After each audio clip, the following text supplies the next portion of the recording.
तो देवेंद्र फडणवीस के इस्तीफे के बाद महाराष्ट्र में सियासी ड्रामा चल रहा था महाराष्ट्र में तकरीबन खत्म हो गया। और अभी अभी जो बड़ी खबर आई है वो ये है कि महाराष्ट्र अघाड़ी इत्तेहाद यानी जो शिवसेना, एनसीपी और कांग्रेस का इत्तेहाद बना है उसके लिए उद्धव ठाकरे को लीडर मुंतखब कर लिया गया है, लीडर चुना गया है। तो कहीं ना कहीं अब महाराष्ट्र का जो सियासी ड्रामा है वो खत्म हो गया है और इस तरह शिवसेना, एनसीपी और कांग्रेस इत्तेहाद की सरकार महाराष्ट्र में बनना तय माना जा रहा है। यानी उद्धव ठाकरे अब महाराष्ट्र के अगले वजीर आला होंगे। इसी पर आज प्राइम डिबेट में हम तफसील से बात करेंगे। कुछ बहुत खास मेहमान भी हमारे साथ जुड़ेंगे, लेकिन सबसे पहले यह रिपोर्ट देखिए।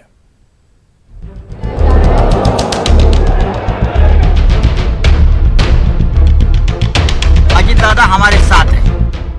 महाराष्ट्र में आज दिन भर सियासी ड्रामा जारी रहा। सुप्रीम कोर्ट का अहम फैसला आते ही अजित पवार ने नायब वजीर आला के ओहदे से इस्तीफे का ऐलान कर दिया। अजित पवार के इस्तीफे के ऐलान के बाद जैसे महाराष्ट्र की सियासत में एक बार फिर उबाल आ गया।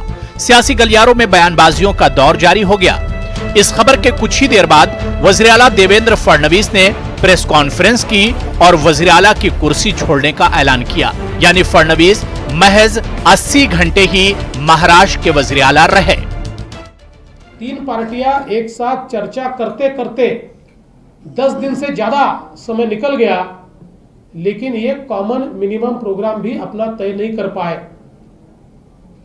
इसका कारण यह था कि इनका कॉमन मैक्सिमम प्रोग्राम एक ही था, भारतीय जनता पार्टी को हटाना और सत्ता पाना। और इसलिए ये सारे लोग एकत्रित आकर, जिनकी वैचारिक भूमिका भी एक दूसरे से नहीं मेल खाती, 5 साल के लिए उद्धव ठाकरे साहब महाराष्ट्र के मुख्यमंत्री हो गए, supported by nationalist Congress party and Bharatiya Rashtriya Congress. No rotational chief minister, no 5 years Uddhav Thackeray. Devendra Fadnavis ने महाराष्ट्र के वजीर आला के ओहदे से इस्तीफा देने का ऐलान तो किया ही, साथ ही उन्होंने प्रेस कॉन्फ्रेंस में बनने वाली नई हुकूमत के लिए नेक ख्वाहिशात का भी इजहार किया। इस तरह अब उद्धव ठाकरे का महाराष्ट्र का नया वजीर आला बनना तय माना जा रहा है। कल ही शिवसेना, एनसीपी और कांग्रेस ने अपने खेमे में 162 अरकान असेंबली होने का दावा किया था। 24 अक्टूबर को महाराष्ट्र के नतायज आने के बाद अब क्या महाराष्ट्र के लोगों को एक मजबूत सरकार मिलेगी, ये देखना अहम होगा। Bureau report, news 18 Urdu.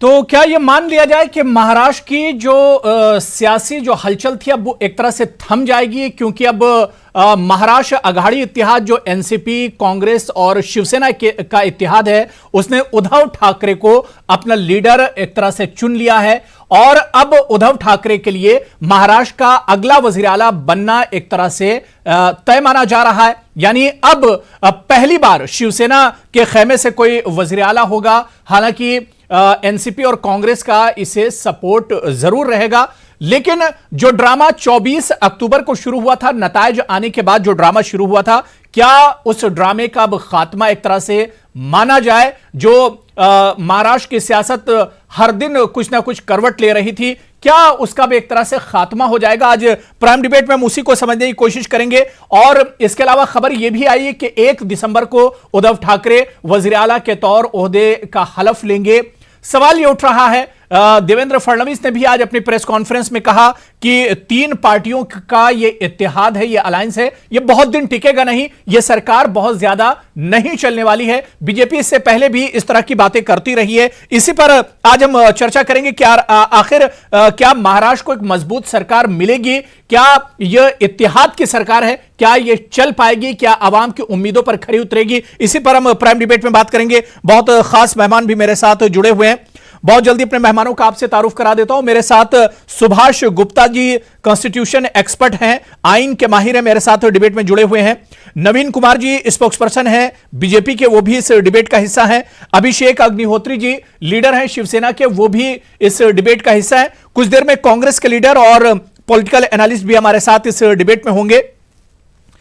अपने तमाम मेहमानों का बहुत इस्तकबाल और वेलकम करता हूं। मैं सबसे पहले सुभाष गुप्ता जी आपके पास आना चाहूंगा। सुभाष जी, आज दो चीजें थी कि आज दिन भर हमने देखा कि महाराष्ट्र की जो सियासत थी वहां से लगातार अपडेट आते रहे और चौंकाने वाले अपडेट एक तरह से महाराष्ट्र की सियासत से आते रहे। और दूसरी तरफ सुभाष जी, हम देखते हैं कि आज का दिन हमारे मुल्क के लिए बहुत अहम था, क्योंकि संविधान दिवस मनाया जा रहा था, कॉन्स्टिट्यूशन डे आज एक तरह से मनाया जा रहा था। इन दोनों को अगर जोड़कर देखा जाए सुभाष गुप्ता जी, तो किस तरह से आप देखते हैं?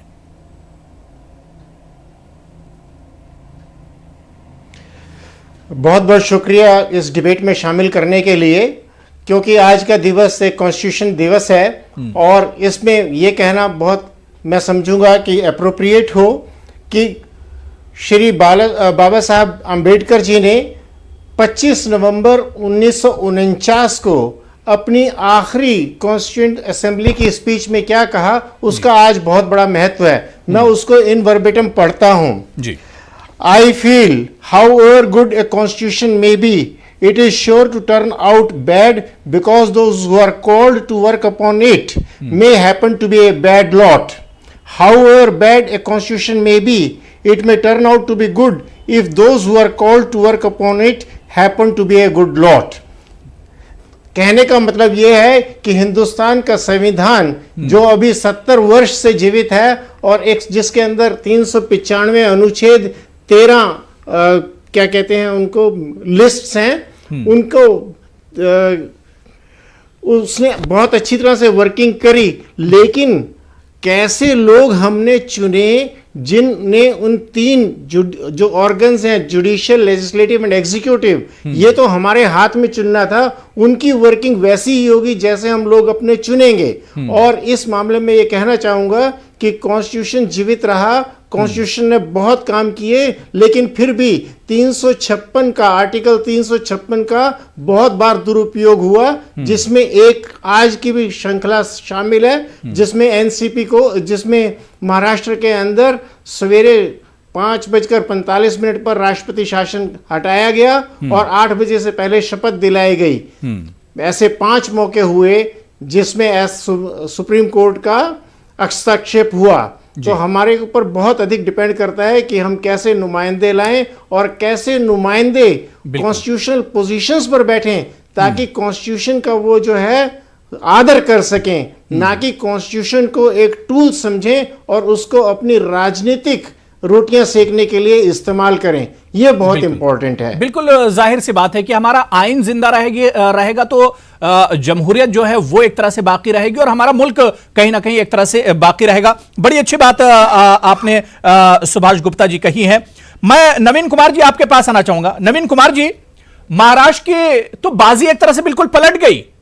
कल तक जो बीजेपी दावे कर रही थी या जिन दावों को लेकर एक तरह से ओथ दिलाया गया था देवेंद्र फडणवीस जी को, बिल्कुल उसका उलट हो गया महाराष्ट्र में।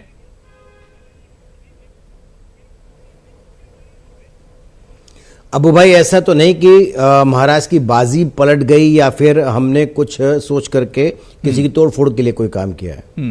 अजीत, आपको याद होगा जिस समय भारतीय जनता चुनाव के नतीजे आए थे और भारतीय जनता पार्टी सबसे बड़ी सिंगल लार्जेस्ट पार्टी, 105 विधायक भारतीय जनता पार्टी के हैं, उसके साथ और हमारा गठबंधन भारतीय जनता पार्टी और शिवसेना का गठबंधन जो कि देवेंद्र फडणवीस के नेतृत्व में चुनाव लड़ते हुए वहां पर जीत करके आया था, उसी समय हमने जब सरकार बनाने की बात आई और हमारा सहयोगी जो कि मोदी जी के नाम पर, चीफ मिनिस्टर के नाम पर सरकार बनाने के लिए जीत करके आया था, उसने हमारी जगह दूसरे जगह धोखा दे करके दूसरे दलों से बात करनी शुरू करी और भाजपा को छोड़ दिया था।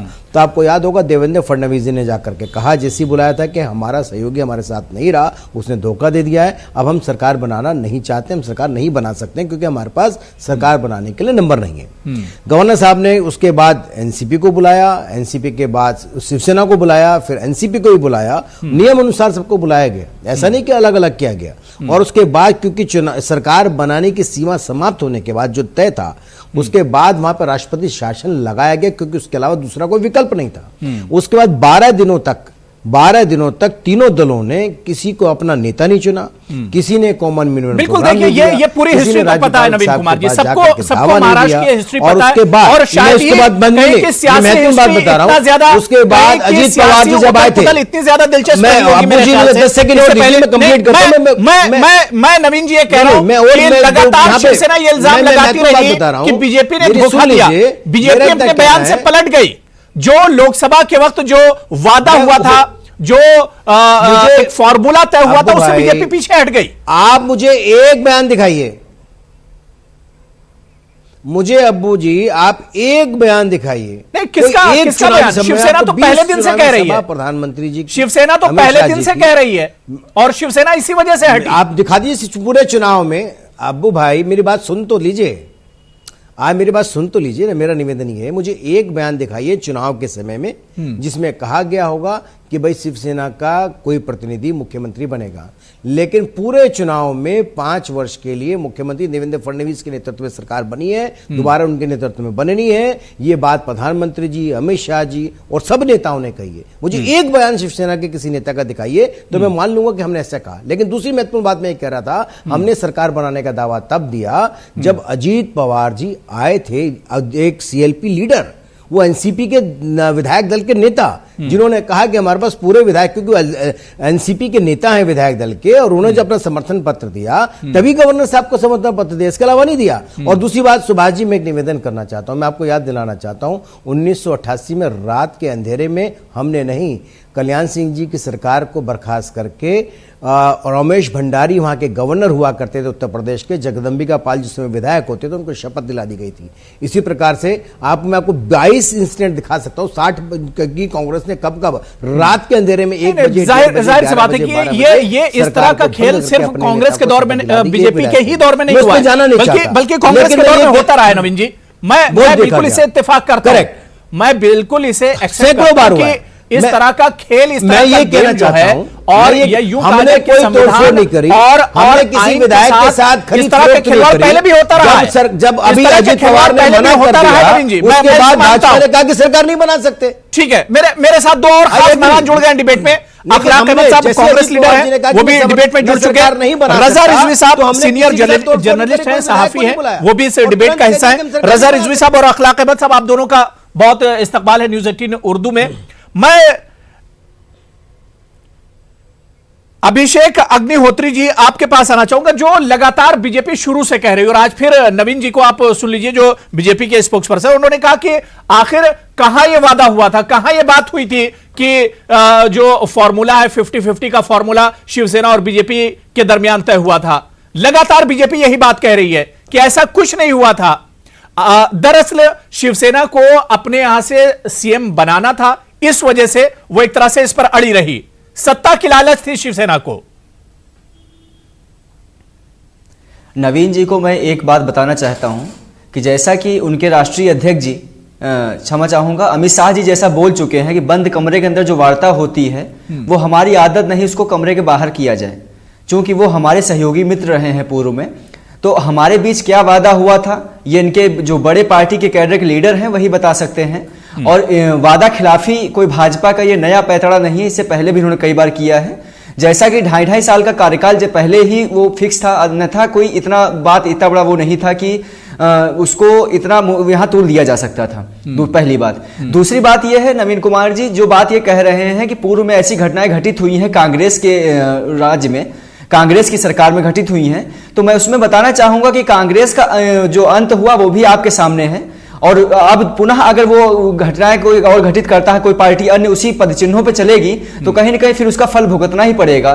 कौन से संविधान में ये लिखा हुआ है कि आप प्रातःकाल जो है ब्रह्म मुहूर्त में उठ के 5:47 पे राष्ट्रपति शासन आप हटा देते हैं, और यहाँ खुद स्वयं मुझे तो नहीं लगता कि राष्ट्रपति जी को भी अपने राष्ट्रपति शासन हटने की जानकारी थी, पहली चीज। दूसरी चीज, आपका राज्यपाल, कहना नहीं चाहूंगा हालांकि वो एक ऐसे पद पे अधीन है कि जो है वो सही शब्द नहीं, लेकिन फिर भी वो कहीं ना कहीं उस आइडियोलॉजी से बिलोंग करते हैं, वो जो है भाजपा के पूर्व नेता भी रहे हैं। आपके राज्यपाल 8:30 बजे, कौन सी ऐसी जल्दबाजी थी? अगर आपके पास विधायकों का समर्थन था तो आपको थोड़ा इंतजार करना चाहिए था, लोगों को कम से कम सो के उठ जाने देते। आप उनको जैसा भी आप जो 8:30 बजे कार्य कर सकते हो वो वर्किंग आवर्स आने के बाद भी कर सकते थे। और फिर अगर इतना ही विश्वास के साथ आपने अपनी सरकार बनाई थी तो ये 80 घंटे के जो मुख्यमंत्री रहे हैं, सिर्फ आपको इतिहास में नाम दर्ज कराने की जरूरत थी क्या? महाराष्ट्र में अभी तक मुख्यमंत्री रिपीट नहीं हुआ। माननीय मोदी जी भी कह चुके हैं, माननीय अमित शाह जी भी कह चुके हैं कि महाराष्ट्र दोबारा पुनः सिर्फ मुख्यमंत्री नाम दर्ज कराने के लिए ऐसा होना था। तो ठीक है, फिर अब आप स्वीकार करिए। माननीय हमारे पूर्व मुख्यमंत्री देवेंद्र फडणवीस जी, अभिषेक नवीन जी इसका जवाब दे रहे हैं जी। नवीन जी, जल्दबाजी आखिर क्या थी? मेरा इतना सा निवेदन करना है अपने मित्र से शिवसेना के। हाँ, मैं वही बताता हूं, हमने तो कोई जल्दबाजी नहीं की। जल्दबाजी की होती तो पहले दिन ही दावा पेश करते, जिस समय हमको राज्यपाल साहब ने बुलाया था। नहीं था तभी कहा। अजीत पवार जी ने जब समर्थन पत्र दिया तभी दिया था, इससे पहले कहा नहीं। दूसरी बात, आप कहते हो सरकार का ब्रह्म मुहूर्त निकलना चाहिए। ब्रह्म मुहूर्त निकालने के राज्यपाल जी को मुनादी करानी चाहिए थी कि क्या मैं गवर्नर साहब शासन हटा दूं या नहीं हटा दूं। लेकिन आज अब्बू भाई विषय ये नहीं है, पुराना नहीं, अब तो आगे की तरफ आ गए। आज अब इन्होंने तीनों दलों ने मिलकर के उद्धव ठाकरे जी को नेता चुन लिया। 1 तारीख को जहां तक सुना है मैंने, शपथ लेने वाले हैं। तो मुझे केवल ये बता दें कि 1 तारीख को शपथ लेने वाले हैं, तो क्या 6 दिसंबर की जो हर बार बड़ा कार्यक्रम शिवसेना क्या करती थी और दावा करती थी कि बाबरी मस्जिद को हमने ढाया है, अब वो करेगी या नहीं करेगी? ये बात तो सत्य है कि उन्होंने भगवा पहनना छोड़ दिया। पहले दिन पहना था जिस दिन वो विधायकों को चुने गए थे, उसके बाद सर पे भगवा पगड़ी या भगवा कपड़ा उस दिन से शिवसेना के किसी विधायक या उद्धव ठाकरे जी के सीने पे या फिर माथे पर नहीं देखा होगा, न मिलेगा देखने को, ये अलग बात है। लेकिन क्या ये 6 दिसंबर को बनाना? नवीन जी, पहली बात ये है कि ये जो राष्ट्रीयता और जो उसका एक हिंदुत्व, इन दोनों के आसपास का जो चक्रव्यूह भाजपा ने जो है ये निशानी बना दी है कि जो भाजपा के सिर्फ वही हिंदू है, या जो भाजपा का सदस्य है या जो भाजपा कार्यकर्ता है, बाला साहब ठाकरे की बात ही नहीं करूंगा, कार्यकर्ता वही सिर्फ हिंदू है और वही राष्ट्रीय। मैं कह रहा हूं भाजपा के, मैं बाला साहब ठाकरे की बात ही नहीं करूंगा। सोनिया जी के बारे में क्या कहते थे, इसको तो आप पहले खत्म करिए। मुझे एक बात बता दीजिए, दूसरी चीज जो आप बता 6 दिसंबर का कार्यक्रम, बाला साहब ठाकरे गलत करते थे, माफी मांग लीजिए। सुनिए, बोलिए माफी मांगे, बाला साहब ठाकरे गलत थे। राम जन्मभूमि, आप बोलिए बाला साहब ठाकरे गलत थे, माफी मांगे। और आपके, अरे बोलो ना भाई, इस देश के प्रधानमंत्री, बाला साहब ठाकरे गलत थे, माफी मांग लो ना। भूमि के दर्शन के लिए नहीं आए हैं, लेकिन हमारे राष्ट्रीय अध्यक्ष ठाकरे साहब बाला साहब ठाकरे गलत थे, इसके लिए माफी मांगने में आपको क्या जाता है? जब आप सोनिया जी के यहाँ नतमस्तक हो सकते हैं तो माफी मांग लेने में आपको दिक्कत नहीं होनी चाहिए। कहिए बाला साहब ठाकरे महबूबा मुफ्ती जी के घर भी हुए हैं, आप गलत क्यों भूल रहे हैं? हम निंदा करते हैं। महबूबा मुफ्ती जी के दर पे आपने अपना सर जो टिकाया है, आप उसको भी याद रखिए। तो फिर महबूबा मुफ्ती की तरह हमने तो आतंकवाद का नाश किया, आप यहाँ हिंदू को मर रहे हैं। आपकी कहने क्या कहते हैं? ठीक वही है जो भाजपा का है। आप बाला साहब ठाकरे के माफी मांग लीजिए। शिवसेना आज अगर माफी मांग लेती है, मैं समझता हूं बेहतर होगा। आपको शिवसेना को माफी भाजपा को भी मांगनी चाहिए, जिसको आतंकवादी जो है राजनीतिक पार्टी घोषित कर चुके थे महबूबा मुफ्ती को। आप यानी आप मांगने के लोग में आके आपने उनके साथ अलायंस किया, उसके बाद सत्ता वहां पे हासिल की। आप सत्ता में कितना गिरना चाहते हैं? ठीक है, जाहिर सी बात है कि एक आइडियोलॉजी और नजरिए का मामला तो है ही है। हमारा समाज, शिवसेना और बीजेपी का नजरिया और आइडियोलॉजी मिलता था, लेकिन अब जाहिर सी बात है शिवसेना कह चुकी है। आज ही एनसीपी की तरफ से बयान आया है कि शिवसेना को बिगाड़ने में बीजेपी का एक तरह से हाथ था। यह तो आज एनसीपी का बयान आया है। मैं अखलाक अहमद साहब आपके पास आ रहा हूं। अखलाक अहमद साहब, अब शिवसेना के साथ सरकार चलानी है कांग्रेस को, पहली बार ऐसा होगा। उद्धव ठाकरे का तकरीबन सीएम बनना तय है महाराष्ट्र में। अब शिवसेना के साथ कांग्रेस को सरकार चलानी होगी। देखिए, पहले तो अबू भाई मैं आज भीमराव अंबेडकर जी का जो है, जिन्होंने संविधान बनाया, भावभीनी श्रद्धांजलि पेश करता हूं। आज देश का कॉन्स्टिट्यूशन जीता है, सुप्रीम कोर्ट के द्वारा फ्लोर टेस्ट का आदेश, ये एक बहुत बड़ा संविधान दिवस पर तोहफा है जनता को। ये देखिए कि आज ये साबित हो गया कि संविधान ऊपर है, संविधान से ऊपर कुछ नहीं है। लेकिन जिस तरह की मंशा भारतीय जनता पार्टी की दिख रही थी कि वो कहते नहीं है कि सच जो है परेशान जरूर हो सकता है, लेकिन पराजय नहीं होगा कभी भी। आज सच्चाई की जिस तरह से अंधेरे में हलफनामा दिलाया गया था, उसी तरह से उजाले में इस्तीफा दिया गया। ये देख रहे हैं देश। और देखिए, जो सुनिए मेरी बात, आपको सबसे बड़ी पार्टी थी, आपको जनादेश मिला था, आपको सरकार बनाने का मौका मिला था, आप तमाचा लगाए आपको सुप्रीम कोर्ट का साहब। आप इतनी जल्दी में जो हॉर्स ट्रेडिंग का सिस्टम बनाना करना चाहिए। आज हमारा संविधान बना था, आप खुशी भाई साहब स्वागत कर रहे हैं आपको जनता। आप देखिए जब आप बोल रहे थे यही तो आपकी मंशा है, आप सुनते नहीं बात, आप ध्यान से कम बात तो सुनिए। बीच में आप जो है इंटरप्ट नहीं करेंगे नवीन जी। अभी अब्बू भाई इसी रिकॉर्डिंग को दोबारा चला दीजिए। नहीं नवीन जी, क्या श्रद्धांजलि कभी नहीं दी जा सकती? नवीन जी श्रद्धांजलि तो कभी भी आप दे सकते हैं। क्यों? नवीन कुमार जी श्रद्धांजलि तो कभी भी दे सकते हैं। कॉन्स्टिट्यूशन जो है कभी भी इसमें इतना परेशान होने की जरूरत क्या है? आज सुप्रीम कोर्ट के फैसले का सबने सम्मान किया है। संविधान दिवस पर जो जनता के सामने फैसला आया है वो बहुत ही ज्यादा बड़ा तोहफा है जनता को, और उस तोहफे ने ये दिखाया है। दिवस क्यों मनाया? जब हमने मनाया क्योंकि आप अंधेरे में सरकार बना रहे थे। तो अंधेरे में सरकार क्यों बनाने की नौबत आई आपको? आप संविधान दिवस इसलिए बनाया। सुनिए मेरी बात, अंधेरे में आप जोर तोड़, अरे भाई साहब सुनिए, शोर मचाने से सच्चाई नहीं बदल सकती।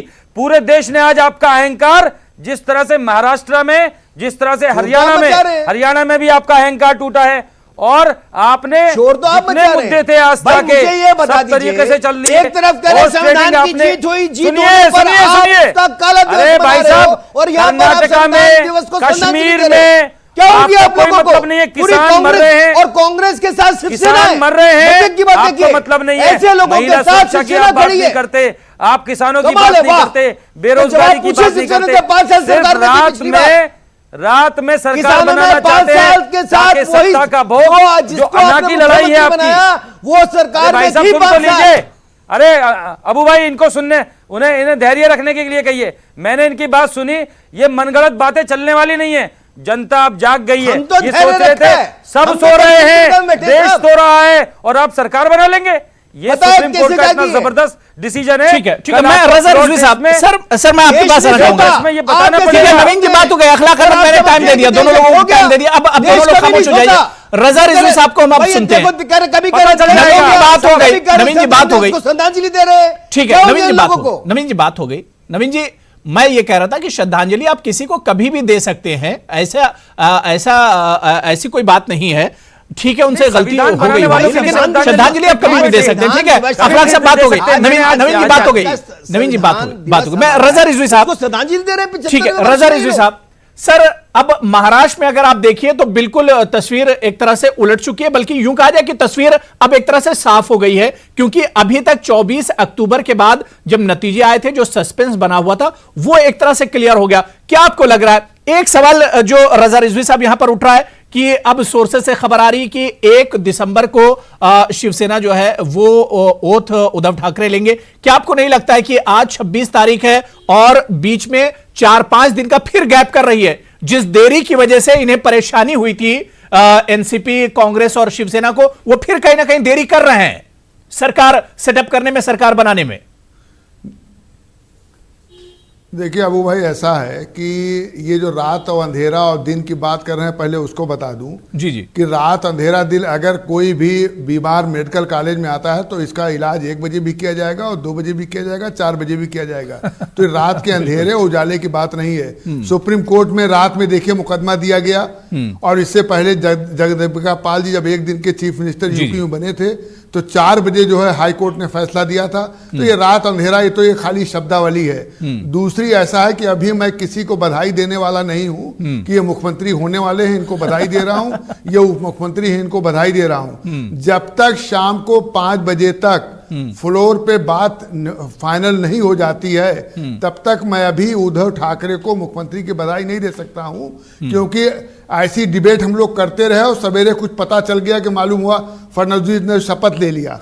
कल शाम तक की बात है। अगर अजीत पवार को एनसीपी ठीक से इज्जत नहीं देगी तो अभी भी अजीत पवार के पास 20 विधायक हैं। अगर वो 20 विधायक वहां नहीं जाएंगे, देखिए ऐसा 162 लोगों की फोटो खिंचा करके दे देना ये कोई बहुत बड़ी बात नहीं है कि साहब मेरे साथ हैं। अभी विधायकों की दिल की बात आप नहीं जानते हैं कि विधायक कहाँ हैं जब तक फ्लोर पर नहीं आते हैं, और फ्लोर पर उनकी फोटो होगी और डायरेक्ट टेलीकास्ट होगा। तो ये अभी कहना बिल्कुल ठीक नहीं है।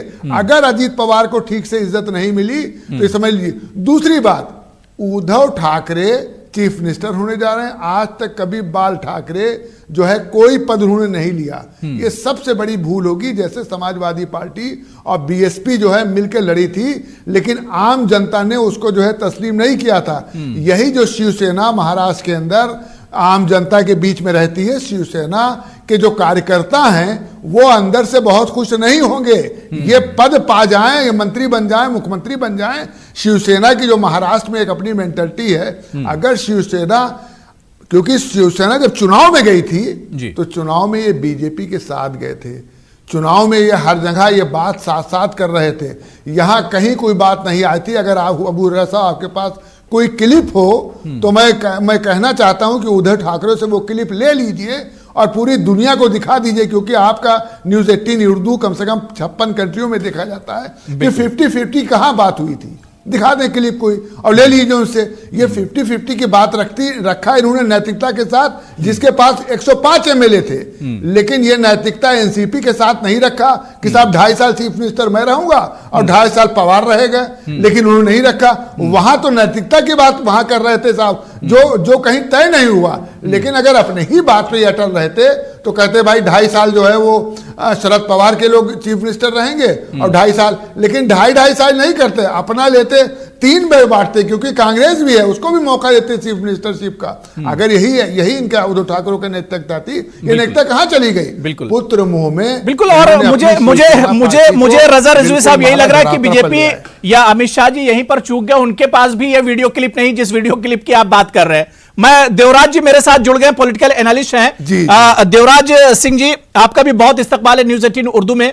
देवराज सिंह जी, कहां से बनाया? जो बात यहां पर रजा रिजवी साहब कर रहे हैं, रजा रिजवी साहब ने कहा कि जब तक उद्धव ठाकरे या कोई दूसरा शख्स जब तक ओथ नहीं ले लेगा, वो चीज मैं टीवी पर या पेपर में एक तरह से नहीं पढ़ लूंगा, नहीं देख लूंगा, जब तक मैं किसी को मुबारकबाद नहीं दूंगा, क्योंकि तस्वीर अभी भी एक तरह से सस्पेंस बरकरार है। क्या आपको लगता है कि अभी सस्पेंस है? जो बात रजा रिजवी साहब ने कही कि अजीत पवार को अगर ठीक ठाक सम्मान नहीं मिला तो अभी भी बिगड़ सकते हैं, तस्वीर अभी भी बिगड़ सकती है। देखिए, रिजवी साहब जो कह रहे हैं, मैं इस बात से सहमत हूं। उनकी बात जो जिस तरह से वो बता रहे थे कि किस तरह से चुनाव बीजेपी के साथ मिलकर शिवसेना ने लड़ा, और उनका आज का संबंध नहीं है, बहुत पुराना संबंध था चुनाव लड़ने के लिए। तो उनका हम एक नेचुरल अलायंस भी हम कहेंगे उसे। लेकिन अब जो आज के राजनीतिक संदर्भ में जो अलायंस बन रहे हैं वो अननेचुरल हैं, क्योंकि वो किस मजबूरी बस ये गठबंधन बन रहा है। तो आगे के अभी तक ये कहना कि हाँ सरकार इनकी बन जाएगी, इसको कोई कुछ नहीं कह सकता इसके बारे में जब तक फ्लोर पर टेस्ट न हो जाए। उस स्थिति में ये जो सरकारें बनेंगी, जिस तरह से मजबूरी में बन रही हैं, मैं दोनों सरकार की बात कर रहा हूँ, क्योंकि न तो बीजेपी सरकार बनाना चाहती थी पहले, और न ही नेशनल जो कांग्रेस है वो भी सरकार नहीं बनाना चाह रही थी जी, एनसीपी। तो यहाँ पर उसी तरह से हम देखेंगे कि शिवसेना के साथ गठबंधन जिस तरह से हो रहा था कांग्रेस और एनसीपी का, वो कभी नेचुरल नहीं है। तो किस तरह से ये गठबंधन अगर सरकार बनती तो फिर क्या होता, ये सरकार कितने समय तक चलेगी, कोई भी सरकार की बात कर रहा हूँ। जिस तरह से पावर के हंग्री लोग यानी भूखे हैं लोग, तो उस हालत में सरकार के बारे में अभी हम ये नहीं कह, क्योंकि वोटरों ने अपना वोट दे दिया है।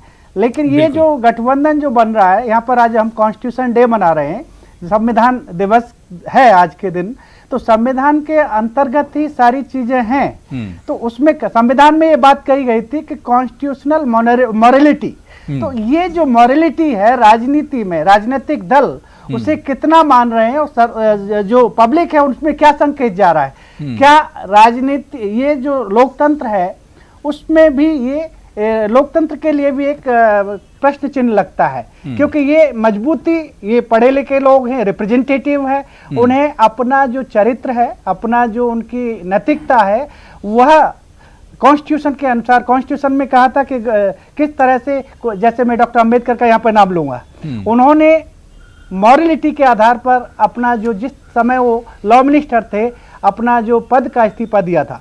तो कोई भी गलत अगर लगता है तो उस समय लोगों को क्या करना चाहिए, वो सारी चीजें खत्म हो रही हैं। बिल्कुल बिल्कुल बिल्कुल। मैं सुभाष गुप्ता जी आपके पास आना चाहूंगा सर, क्योंकि आज बहुत अहम दिन भी है हमारे लिए और पूरे मुल्क के लिए।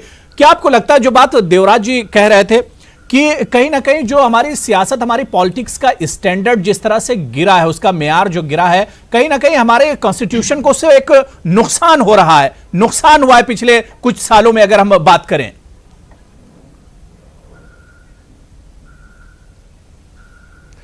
बिल्कुल सहमत हूं, क्योंकि पॉलिटिकल स्तर गिर रहा है और इसलिए जो लोग कानून बनाने वाले हैं वो कानून का खुद उल्लंघन करते हैं और अपॉर्चुनिस्ट होकर अपनी राजनीति को ज़्यादा महत्व देते हैं और संविधान की अवहेलना करते हैं। लेकिन साथ साथ ये भी कहना चाहूँगा कि आज हिंदू के अंदर एक आर्टिकल पब्लिश हुआ और उसके अंदर एक स्टडी जो है यूनिवर्सिटी ऑफ शिकागो की कोट की गई।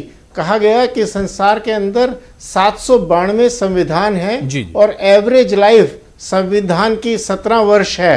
हालांकि अमेरिका का संविधान 1787 में बना था और आज तक जीवित है, और हमारा भी 1950 से लेकर 70 वर्षों तक जीवित है।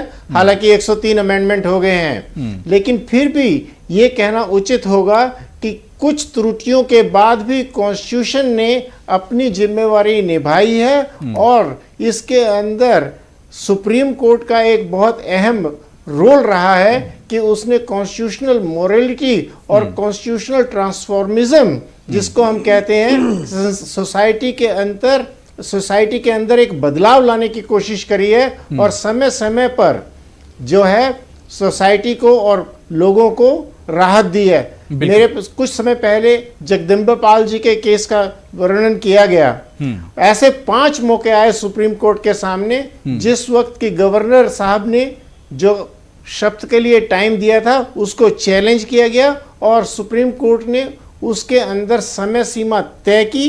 और पिछले 6 साल में तो ऐसा हुआ कि सुप्रीम कोर्ट ने यह भी कहा कि लाइव टेलीकास्ट होना चाहिए, सिक्योरिटी होनी चाहिए और फुल ट्रांसपेरेंसी होनी चाहिए। तो ये सुप्रीम बिल्कुल जाहिर सी बात है और ये एक बुनियादी चीज है कि हमारी सियासत में शफाफियत अगर नहीं होगी तो जाहिर सी बात है कि फिर इसकी पासदारी भी एक तरह से नहीं रह जाएगी। छोटा सा मुझे कॉमर्शियल ब्रेक लेना है, ब्रेक से जब लौट कर आएंगे तो हम इसी इश्यू पर बात करेंगे कि अगर महाराष्ट्र अघाड़ी इत्तेहाद यानी शिवसेना, एनसीपी और कांग्रेस की सरकार बनती है तो यह सरकार आखिर कितनी मजबूत होगी। क्या महाराष्ट्र के अवाम, महाराष्ट्र के किसान या जो बेरोजगार हैं, क्या उनकी उम्मीदों पर यह सरकार खरी उतर पाएगी? इसी पर हम चर्चा करेंगे छोटे से। तो महाराष्ट्र में तकरीबन सियासी ड्रामा खत्म हो चला है और अब कहा यही जा रहा है कि एनसीपी, कांग्रेस और शिवसेना इत्तेहाद की नई सरकार महाराष्ट्र में बनेगी।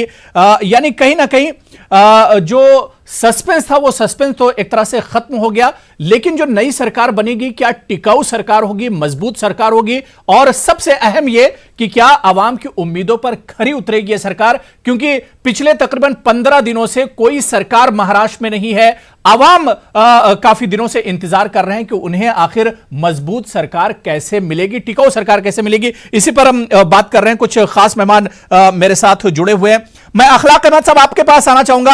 अखलाक अहमद साहब, जिस वक्त आज देवेंद्र फडणवीस जी प्रेस कॉन्फ्रेंस कर रहे थे, उन्होंने कई बहुत अहम चीजें उस प्रेस कॉन्फ्रेंस में कही। उन्होंने एक तो अपने इस्तीफे की बात की, उसके अलावा उन्होंने कहा कि 3 पहियों की ये गाड़ी है, यानी 3 पार्टियों की ये सरकार होगी, ये टिकाऊ नहीं होगी, ये चल नहीं पाएगी।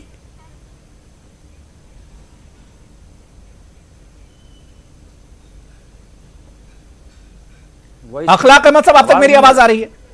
अब दोबारा आई है। जी, अखलाक साहब, देवेंद्र फडणवीस ने आज कहा कि 3 पहियों की यह सरकार होगी और यह सरकार टिकाऊ नहीं होगी, यह मजबूत सरकार नहीं होगी। देखिए, ये बात होगी खिस्साई बिल्ली खंबा नोचे। जिस तरह की मिसाल इन्होंने पेश की है महाराष्ट्र में, आज पूरा देश देख रहा है। रात में जो है किस तरह से 5:47 पे राष्ट्रपति शासन खत्म होता है और वहां पे धन और बाहुबल से कहीं अधिक शक्तिशाली है हमारे देश का कॉन्स्टिट्यूशन। ये साफ तौर पे दिखाया गया है। ये लोग देखिए, वहां पे सुप्रीम कोर्ट में इनकी दलील थी कि टाइम मांग रहे थे। आप देखिए, टाइम ना देकर ये सुप्रीम कोर्ट ने कितना बड़ा कि भाई अगर आपको तो पहले ही मैंडेट मिला था, सबसे बड़ी पार्टी आप थे, जब आपकी मंशा ये थी, क्योंकि ये मसला अना की लड़ाई का है। इन्होंने कहा सीएम होना चाहिए, 80 घंटे के लिए सीएम बन गए, लेकिन इनके मुंह से जो जैसे महाराष्ट्र में ये ओवर कॉन्फिडेंस में थे, उसी तरह से ये हरियाणा में ओवर कॉन्फिडेंस में थे। ये आज इन्हें समझना होगा कि आपको देश हित की बात करनी होगी, जनता की बात करनी होगी, किसानों की बात करनी होगी। किसान मर रहे हैं, आपको कोई मतलब नहीं, महिला सुरक्षा से कोई मतलब नहीं। तो ये असल मुद्दों से हटाकर किसानों का सबसे बड़ा अखलाक साहब मुद्दा तो देखिए, सबसे अहम मसला महाराष्ट्र में किसानों का है, और अब जो सरकार आ रही कांग्रेस भी उसका हिस्सा है। क्या किसानों को उनका हक मिलेगा? क्या उनके जो मसले बिल्कुल मिलेगा, उसी बिल्कुल मिलेगा अबू भाई। उसी लिए ये कॉमन मिनिमम प्रोग्राम बना है। और देखिए हर बिंदु पे बात हुई है, उसी का फायदा देखिए रात को जब हम लास्ट डिबेट कर रहे थे, आपने देखा सुबह में किस तरह की इनकी मंशा आज पूरे देश ने देख ली है कि किस तरह से लोकतंत्र की हत्या हुई है। संविधान पर बैठे हुए पद पर कहते हैं गवर्नर इतने जबरदस्त पद होता है कि उसके लिए सब पार्टियां बराबर होती हैं। आनंद फानन में वो अजीत पवार जी को घर के कहते, इनका तो काम ही है घर तोड़ना। कभी ये सत्ता की लड़ाई के लिए पीडीपी के साथ गले मिला लेते हैं और उनको देशद्रोही कहते हैं सत्ता में आने से पहले, और जब सत्ता भोग लेते हैं उनके साथ फिर से देशद्रोही कहने लगते हैं उनको। नवीन कुमार जी, क्या वाकई में जिस तरह से महाराष्ट्र में किया फडणवीस जी ने जिस तरह से कहा कि अब एक तरह से जो नई सरकार आएगी उसे हम काम करना सिखाएंगे, और उन्होंने ये भी कहा कि ये सरकार चलेगी ज्यादा मजबूत नहीं होगी। अखलाक अहमद साहब जो कह रहे हैं कि खिसियानी बिल्ली खंबा नोचे, एक तरह से क्या बीजेपी खिसियाई हुई है? जनता ने ये दिखा दिया, ये ओवर कॉन्फिडेंस। नवीन कुमार जी, अबू भाई 250 बताते थे ये महाराष्ट्र में, आज 250 नहीं आए इनके, क्योंकि इन्होंने बंद कमरे में जो भी वादा कर ओवर कॉन्फिडेंस में किया। ठीक है, अखलाक साहब सुन लीजिए, नवीन जी जवाब दे रहे हैं। जी नवीन कुमार, नाम तो नहीं बदल लिया अपना, थोड़ा पानी वानी पियो यार, थोड़ा बैठिए, सुनिए मेरी बात। अबू भाई, अरे पानी तो आपको पीना पड़ेगा भाई साहब, यही तो आपकी सोच है। अगर सच्चाई की कोई बात करेगा तो उस पर आप पानी पीने की, पानी आपको सुप्रीम कोर्ट ने पिला दिया आज, और आपको सबक लेना होगा इससे। जनता जाग गई, सो नहीं रही तो आप तो बड़े अंधेरे में। शांति रखिए साहब, मेरा ये कहना है जी। अरे भाई फिर वही अबू भाई देखिए क्या चिल्ली लगा रखी इन्होंने। ना वो खामोश हो गए, बोलिए ना नवीन जी, नवीन जी जवाब दीजिए, वो खामोश हो गए। आपने कर्नाटका के अंदर जवाब नहीं देंगे ये, हाँ करेक्ट, कर्नाटका के अंदर अबू भाई जब इन्होंने अपने धुर विरोधी जेडीएस जिससे निकलकर सिद्धारामैया आए थे और कांग्रेस के नेता बने थे, उसको बिना सीएलपी लीडर चुने, बिना कोई फैसला हुए, जिस दिन रिजल्ट आया उसी दिन इन्होंने कहा कर्नाटका की बात कर रहे हैं, ये इंटरप्ट करते हैं, इन्हें शर्म आनी चाहिए। लेकिन कर्नाटका में तो हॉर्स ट्रेडिंग की आपने, वो इसलिए जब भी धरती के अंदर लोगों को डिस्क्वालीफाई किया गया कर्नाटका में, राज्य में दे रहे हैं आप नवीन जी? कोई भी बड़ा दल अगर किसी सरकार को बना करके उसे लीड करता है, नवीन कुमार जी कर्नाटक की आप मिसाल दे रहे हैं, तो उस पर अखलाक अहमद साहब कुछ कह रहे हैं। कर्नाटक में बीजेपी ने तोड़फोड़ की थी, वो तो बिल्कुल एक तरह से साफ हो गया नवीन कुमार जी। कर्नाटक में बीजेपी ने तोड़फोड़ की थी, ये बात तो बिल्कुल क्लियर हो गई। अबू भाई अच्छा साफ हो गया, अच्छा सरकार बन गई। आपकी सरकार बनी, अजीत पवार ने इसीलिए इस्तीफा दिया है सरकार बनी और अपने विधायकों को रोक नहीं पाए, सोचिए आप रहते हुए इनके लोग नहीं रह पाए, एमएलए तोड़ लिए।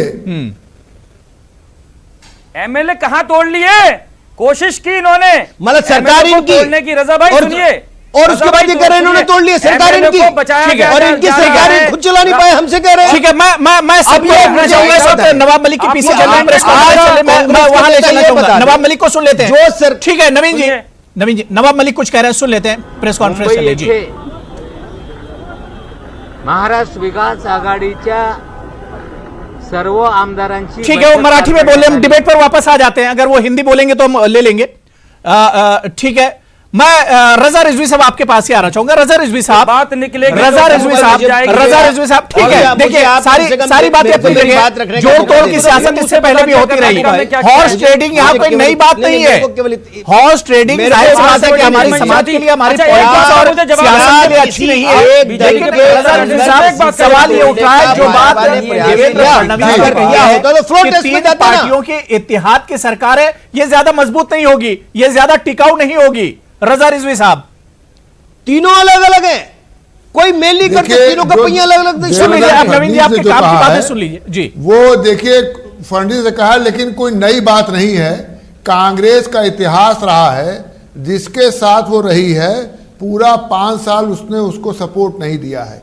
अगर हमें नहीं याद आता है तो आप बता दीजिए कि जिसके साथ समर्थन दिया है उसके साथ पूरा 5 साल अगर समर्थन कांग्रेस ने दिया है तो आप बताइए, हमें तो नहीं लगता है। चौधरी चरण सिंह के साथ क्या रहा, और लोगों के साथ क्या क्या रहा, कैसे सरकारें, तो कांग्रेस का ये अपना इतिहास रहा है।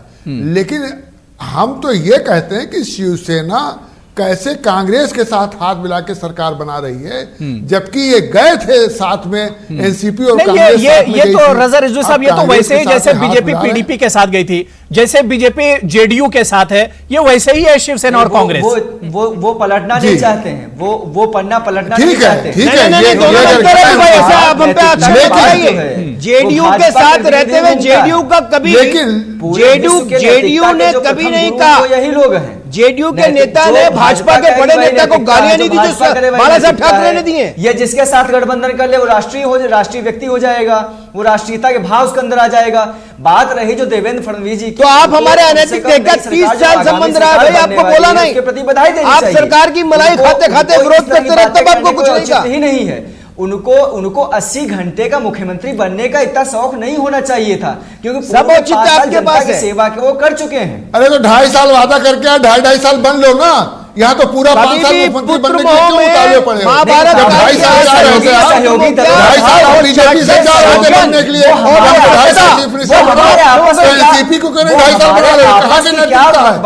आम जनता में जाकर के आप क्या कहेंगे? आम जनता में जो आपका वोटर है, ठीक है, वन बाय एक करके ही बात रखिए देवराज जी। हमारा क्या अलायंस है, हमारी क्या बात है, वो अलग का विषय है। ठीक है, नहीं एक एक करके ही बात कीजिए। मैं देवराज सिंह जी आपके पास आ रहा हूं। देवराज जी, पहली नजर में आपको महाराष्ट्र की जो सियासत, अब तक जो सियासत हुई 24 तारीख से 24 अक्टूबर के बाद जो नतीजे आए, पल पल वहां की सियासत बदल रही थी, और इतनी दिलचस्प सियासत तो मेरे ख्याल से अभी तक यहां की तारीख में कभी हुई नहीं होगी जिस तरह की सियासत हुई है। अजीत पवार को आप देख लीजिए कि बिल्कुल किस तरह से उन्होंने बीजेपी के साथ एक तरह से गेम कर दिया।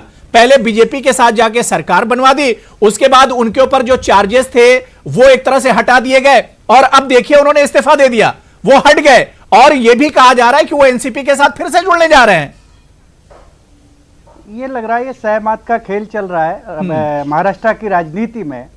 जिस तरह या तो बीजेपी इस बात को नहीं पहचान पाई कि 4 लोगों को लेके जो गए थे, 4 विधायकों को, चारों विधायक अलग अलग पार्टी के थे। बहुत अच्छी बात।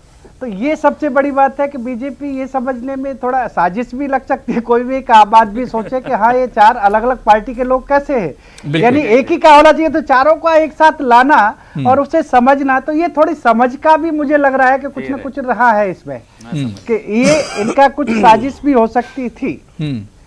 तो एक तो ये है। दूसरा मैं ये कहूंगा कि जो घटनाक्रम चल रहा है, गवर्नर के जो रोल रहा है, उसमें भी गवर्नर ने अपना जो काम किया है वो कॉन्स्टिट्यूशन के अकॉर्डिंग ही कर रहे हैं, जो भी शुरुआत से जो हुआ है। पहले उन्होंने, क्योंकि इस स्थिति में अगर किसी भी पार्टी को मेजोरिटी नहीं मिलती है तो उस स्थिति में उस पार्टी को उनके विवेक पर छोड़ा गया है कॉन्स्टिट्यूशन में कि किसको इनवाइट करे।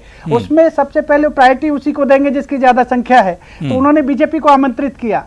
उसके बाद उन्हें लगा कि वो नहीं उसको कर पा रहे हैं, बहुमत को साबित कर पा रहे हैं, फिर उसके बाद उन्होंने एनसीपी को किया, एनसीपी भी उस स्थिति में नहीं कर पाई, तो उस स्थिति में फिर कुछ समय बाद प्रेसिडेंट रूल लागू कर दिया गया, और उसके बाद फिर ये जो घटनाक्रम जो चला 2-3 दिन से जो चला है, तो उस घटनाक्रम ने पूरी राजनीति के सिस्टम को बदला है। तो उसमें इन्हें ये जो लेके पहुंचे अजीत पवार जी, तो उस लिस्ट में बीजेपी को ये भरोसा हुआ कि इस स्थिति में यहाँ एनसीपी, शिवसेना और कांग्रेस का जो अपनी राजनीति चल रही थी कि आप चीफ मिनिस्टरशिप अलायंस बनने का एक इनका मीटिंगें जो चल रही थी, उस मीटिंगों को देखते हुए इसी बीच में ये घटनाक्रम घटा जिसमें अजीत पवार जी। ठीक है, क्या ये टिकाऊ सरकार होगी?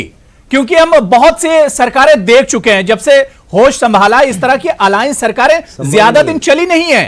पहले तो बहुत करीब आते हैं, दल मिलते हैं, दिल मिलते हैं, लेकिन फिर कुछ दिनों के बाद टूट जाती हैं, क्योंकि सारी पार्टियां कहीं ना कहीं अपना फायदा देखती हैं। रिजवी साहब भी कह रहे थे कि जो सरकार चली है, कांग्रेस का जो गठबंधन रहा है वो कभी भी पूरी 5 साल का गठबंधन किसी भी सरकार के साथ नहीं रहा है। इस बात से मैं भी सहमत हूँ, क्योंकि ये तो एक गठबंधन की बात है। जहां तक ये कोalition हुआ कि 2.5 साल ये बनेंगे चीफ मिनिस्टर, 2.5 साल ये बनेंगे, तो ये 2.5 साल एक ही सरकार चल पाएगी या नहीं चल पाएगी वो बात दूसरी है, लोगों के ऊपर सोचने की है। ठीक है, मैं अभिषेक अग्निहोत्री आपके पास आना चाहूंगा। देवेंद्र फडणवीस ने आज अपनी पीसी में कहा था कि अब जो नई सरकार आएगी उसे हम काम करना सिखाएंगे, काम किस तरह किया जाता है, सरकार कैसे चलती है, ये अब बीजेपी एक तरह से बताएगी जो नई सरकार आएगी। जहां तक अबू जी जहां तक मेरी जानकारी, देवेंद्र फडणवीस जी शायद प्रथम बार ही मुख्यमंत्री महाराष्ट्र राज्य के बने थे, और एक बार मुख्यमंत्री बनने के बाद 5 वर्षों तक राज करने के बाद वो ऐसी बात अगर भाषा शैली का प्रयोग करते हैं कि वो जो है अगले मुख्यमंत्री को बताएं काम कैसे किया जाता है, तो एक सोचनीय विषय है। उनकी समझ पे प्रश्न चिन्ह उठाता है, पहली चीज। दूसरी बात, देवेंद्र फडणवीस जी ने जो कहा ये 3 पहियों की सरकार होगी, तो देवेंद्र फडणवीस जी को दो टर्म वो इतिहास में दर्ज हो गए हैं मुख्यमंत्री, एक बार रहे 5 साल के लिए, एक बार 80 घंटे के लिए रहे, उनको खुशी होनी चाहिए इस बात की, और आगामी जो स्थायी सरकार है उसको शुभकामनाएं देनी चाहिए, पहली चीज। दूसरी चीज जो बात वो यहाँ पे ये हो रही है कि 3 पहियों की सरकार होगी, वो चलेगी नहीं चलेगी, या इस तरह की मतलब जो तकियानुसी बातें हो रही हैं, उस पर मैं आपको बताना चाहूंगा। आपको शिवसेना की मित्रता भी याद रखनी चाहिए, जो भाजपा के साथ पिछले 30 सालों से एक साथ खड़ी हुई है। ये तो प्रवचन दे रहे भाव आपके अंदर यदि है, आपके अंदर सहयोगी दल वाला यदि भाव ही नहीं है, तो 2 दिन का ही साथ नहीं हो पाता, जैसे आप देख ही चुके हैं उप मुख्यमंत्री और मुख्यमंत्री जी के बीच का संबंध। 80 घंटे भी वो नहीं रह पाए, वो इस्तीफा देके चले गए। यहाँ तक पूर्व में जो बैठक हुई, जो मीटिंग हुई, उसमें देवेंद्र फडणवीस जी के पड़ोस वाली जो अजीत पवार जी की कुर्सी लगी थी वो खाली थी।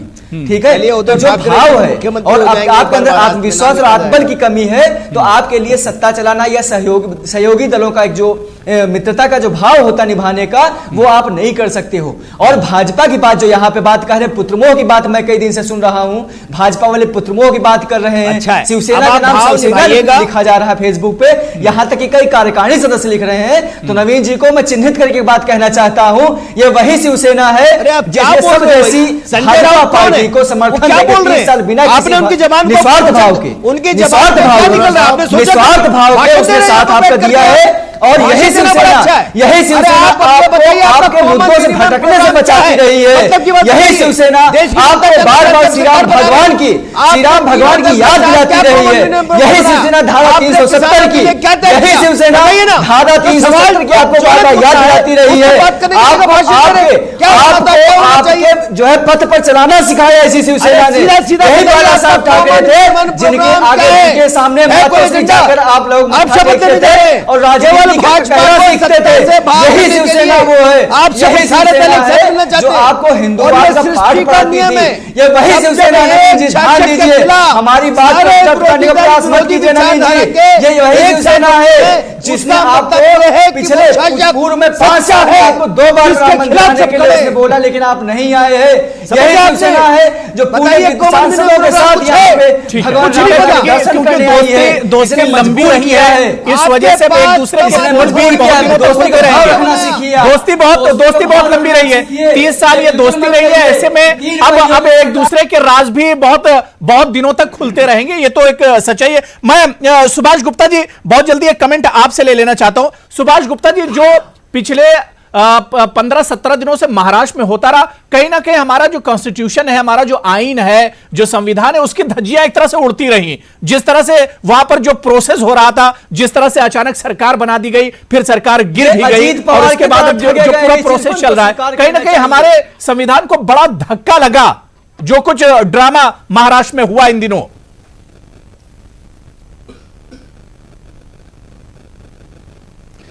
ये पहला मौका नहीं है कि जब पार्लियामेंट्री इंडिपेंडेंस और कोर्ट जुरिस्डिक्शन के अंदर एक फाइन बैलेंस बनाने के लिए कोई चुनौती दी गई हो किसी कोर्ट के अंदर।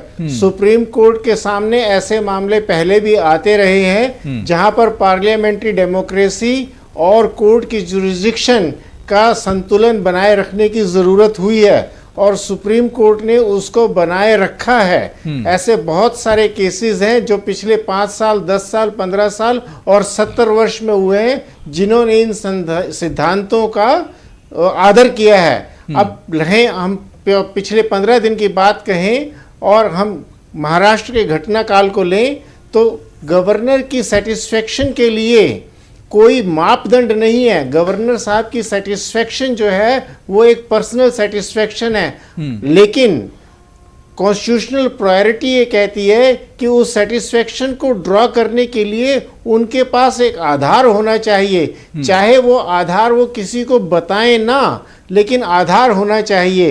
इसमें मुझे ये लगता है कि जो कॉन्स्टिट्यूशनल पद के ऊपर गवर्नर साहब बैठे हुए थे, शायद उनसे कुछ जल्दी हो गई और उन्होंने अपनी जो चेतना बना ली कि हाँ, इसके पास, इस पार्टी के पास या इस गठबंधन के पास बहुमत है, वो शायद अनफाउंडेड था और इसीलिए कोर्ट ने आज उस बैलेंस को मेंटेन करते हुए कहा कि 24 घंटे के अंदर आप ये जो है सारा प्रोसेस कंप्लीट करें। मैं रजा रिजवी साहब देखिए, अब जो कुछ अब तक ड्रामा चला उसमें किसी एक पार्टी को जिम्मेदार नहीं ठहराया जा सकता, ये बिल्कुल सही है। ना तो बीजेपी, ना शिवसेना, ना एनसीपी, ना कांग्रेस, बल्कि सभी एक तरह से जिम्मेदार थी। और बल्कि यूं कहा जाए कि सभी ने कहीं ना कहीं आवाम की उम्मीदों पर खरी कोई पार्टी नहीं उतरी। रजा रिजवी साहब ने पूरी प्रक्रिया पर कोई टिप्पणी नहीं करी है। बिल्कुल सही है कि आम जनता जो है वोटर बिल्कुल अपने को ठगा महसूस कर रहा है। दूसरी बात मैं कहना चाह रहा हूं, आप देख लीजिए कि कल 5 बजे के बाद जब फ्लोर पर अबू भाई टेस्ट हो जाएगा और बहुमत साबित हो जाएगा, ये जो अभी सोशल मीडिया पे आ रहा है कि 1 तारीख को शपथ होगा और ये होगा, ये कैसे कोई दे रहा है? अभी मुख्यमंत्री ने किसी को आमंत्रित नहीं किया कि आप शपथ ग्रहण करेंगे। इस सरकार के अंदर अगर शपथ ग्रहण हो जाता है, क्योंकि एनसीपी, कांग्रेस और शिवसेना ने तो अपना डिजिट बता दिया कि उनके पास 162 एमएलएज हैं, तो ऐसे में तो कहीं ना कहीं अब लग रहा है कि एक तरह से तय माना जा रहा है कि वज़ीर आला इसी इत्तेहाद का होगा। अच्छा, चलिए आप मान लीजिए सरकार, चलिए आपके उससे मान ले रहा हूं, मैं अभी मान नहीं रहा हूं 5 बजे, लेकिन आपके उससे मान लेता हूं। लेकिन आप ये जान लीजिए कि इस गठबंधन में एनसीपी जो है सबसे ज्यादा फायदे में रहेगी। एनसीपी जो है शिवसेना को हमेशा अर्दब में और दहशत में लिए रहेगी। कहेगी अगर तुम हमारा कहना नहीं मानोगे तो अजीत पवार ऐसे लोग हमारे पास मौजूद हैं जो जाकर के बीजेपी से हाथ मिला करके बीजेपी और अजीत पवार को तो फायदा हो ही गया। एनसीपी जो है, अजीत पवार को तो फायदा हो ही गया। और शिवसेना अर्दब में रहेगी। शिवसेना का अपना मैनिफेस्टो जो है, जो महाराष्ट्र में इतने सालों से चलाया है उसने, बाला साहब ठाकरे ने, वो सब शिवसेना का जो मैनिफेस्टो कमजोर कर देगी एनसीपी, क्योंकि एनसीपी सबसे ज्यादा एनसीपी वहां गेन में रहेगी और शिवसेना अगले चुनाव में शिवसेना की वो हैसियत नहीं रहेगी, क्योंकि जो धार है, एक चाकू की धार होती है, वो धार कुंद कर दिया एनसीपी ने उनके साथ उतर करके, और एनसीपी सबसे ऊपर रहेगी और एनसीपी ही चलाएगी वहां की सरकार। शिवसेना दब के चलाएगी, क्योंकि 5 साल के वो मुख्यमंत्री बनने जा रहे हैं। अगर यही नैतिकता होती तो 2.5 साल कहते नहीं भाई शरद पवार जी आप बनिए। रजा जी, भविष्य के गर्भ में क्या छुपा हुआ है ना, ये आप बता सकते हो ना मैं बता सकता हूँ। जब आपको 162 भविष्य देख के अंदाजा लगाया जाता है। 162 विधायकों के बीच देखने जब हमारे साइंटिस्ट बता देते हैं कि 20 तारीख को जो है सरकार बनने जा रही है, मंत्री बनने जा रहे हैं, बता देते हैं हमारे साइंटिस्ट, यदि विश्वास भविष्य बता देते हैं कि जो है आज बदली होगी, कल जो है सूरज कितने बजे निकलेगा, 5 दिन बाद 5 बजे होगा। भविष्य के छोटा सा कमेंट आपसे लेना चाहूंगा। ठीक है अभिषेक, बात मैं बताऊंगा। ठीक है, अखलाक अहमद साहब समझ लीजिए, अखलाक अहमद साहब, क्योंकि कांग्रेस का कोई बहुत बड़ा चेहरा वहां पर इस वक्त नहीं है, या यूं कहा जाए कि कई चेहरे कांग्रेस के पास हैं और तकरीबन सब पैरेलल हैं, एक तरह के बराबर हैं। ऐसे में क्या लगता है कि कांग्रेस की जो डोर होगी वो भी शरद पवार जी के हाथ में है? नहीं है। पहली बात, कांग्रेस ने वहां पर आने के बाद, अरे नवीन भाई, बात सुनने की आदत डालिए। शिवसेना के साथ ये सवाल मुझसे पूछा गया है, मैं जवाब दे रहा हूँ। 6 दिसंबर नवीन जी सुन लीजिए, कांग्रेस नवीन जी सुनिए, आपकी आदत है बीच में इंटरप्ट करने की। दूसरी बात, आपके अहंकार को आज जनता ने पूरी तरह से नवीन जी कहां की बात, आप पाकिस्तान की बात क्यों छेड़ रहे हैं? सुन लीजिए, यही तो है।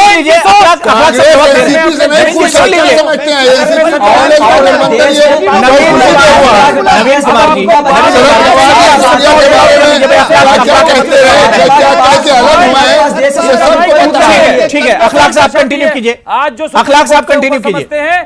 अगर मैं अपने कॉन्स्टिट्यूशन की बात करूं, अपने आइन की बात करूं, तो ये लोग पाकिस्तान की बात करते हैं, ये लोग घर वापसी की बात करते हैं, ये लोग लव जिहाद की। इससे देश उब चुका है, आस्था की राजनीति नहीं चलेगी। रोटी, कपड़ा और मकान। आज कांग्रेस ने अबू भाई जनता के हित के लिए ये फैसला लिया है। ठीक है, ठीक है, कांग्रेस की बहुत सरकारें ठीक है। Devraj Singh ji last comment, Devraj Singh ji last comment. Devraj जी मैं आपके पास आ रहा हूं। देवराज जी, क्योंकि हमने देखा है गठबंधन की इस तरह की सरकारें जो बनी है वो कहीं ना कहीं सरकार को बचाने में ही लगी रहती है, आवाम की फिक्र नहीं रहती है, किसानों और गरीबों की फिक्र नहीं रहती है। क्या आपको लगता है कि महाराष्ट्र में इश्यूज बहुत ज्यादा है और ये सरकार आवाम के लिए, किसानों के लिए, गरीबों के लिए, बेरोजगारों के लिए कुछ कर पाएगी? देखिए, ये सरकार अपने गठबंधन में लगी रहेगी, क्योंकि इसका गठबंधन टूट न जाए, उसकी प्रायोरिटी ज्यादा रहेंगी। जो इनकी मांगे होंगी, हमें ये चाहिए, हर पार्टी की अपनी, हमें ये मिनिस्टर चाहिए, ये मिनिस्टर पद चाहिए, ये हमारा डेवलपमेंट के लिए ये चाहिए, तो पब्लिक का जो इंटरेस्ट होगा वो सेकेंडरी रहेगा। इनका जो गठबंधन रहेगा पार्टियों का, उनमें सौदेबाजी ज्यादा रहेगी। तो ये आगे का जो दिखता है कि ये डेवलपमेंट का जो मुद्दा है वो सेकेंडरी हो जाता है जब इस तरह की जो अलायंस बनता है, क्योंकि नेचुरल अलायंस नहीं है। मैं बार बार कह रहा हूँ, नेचुरल अलायंस होता है तो विश्वास होता है एक दूसरे पर, यहाँ पर विश्वास नहीं है। तो विश्वास तो मजबूरी में यहाँ पर क्रिएट किया जा रहा है। तो ये मजबूरी का जो कोalition बन रहा है, तो उसकी कितना बिल्कुल, यानी अब फ्यूचर में और भविष्य में ये भी देखना बहुत अहम होगा कि ये सरकार कितनी मजबूत होती है और आवाम के वादों पर खरी उतरती है या नहीं, या ये भी सरकार एक लचर सरकार होगी, कमजोर सरकार होगी और कहीं ना कहीं महाराष्ट्र के आवाम को एक तरह से महाराष्ट्र के आवाम अपने आप को ठगा हुआ महसूस करेंगे। लेकिन देखना बहुत दिलचस्प होगा, क्योंकि बड़ी उम्मीदों के साथ यह सरकार बनकर आ रही है। हालांकि 3 पहियों वाली सरकार तो है, इसमें कुछ ढका छुपा नहीं है, लेकिन यह सरकार चल कितने दिन पाएगी यह देखना बहुत दिलचस्प होगा। बहुत बहुत शुक्रिया अखलाक अहमद साहब, देवराज सिंह जी, सुभाष गुप्ता जी, नवीन कुमार, अभिषेक अग्निहोत्री और रजा रिजवी साहब, सभी का बहुत बहुत शुक्रिया प्राइम डिबेट में जुड़ने के लिए। आदाब।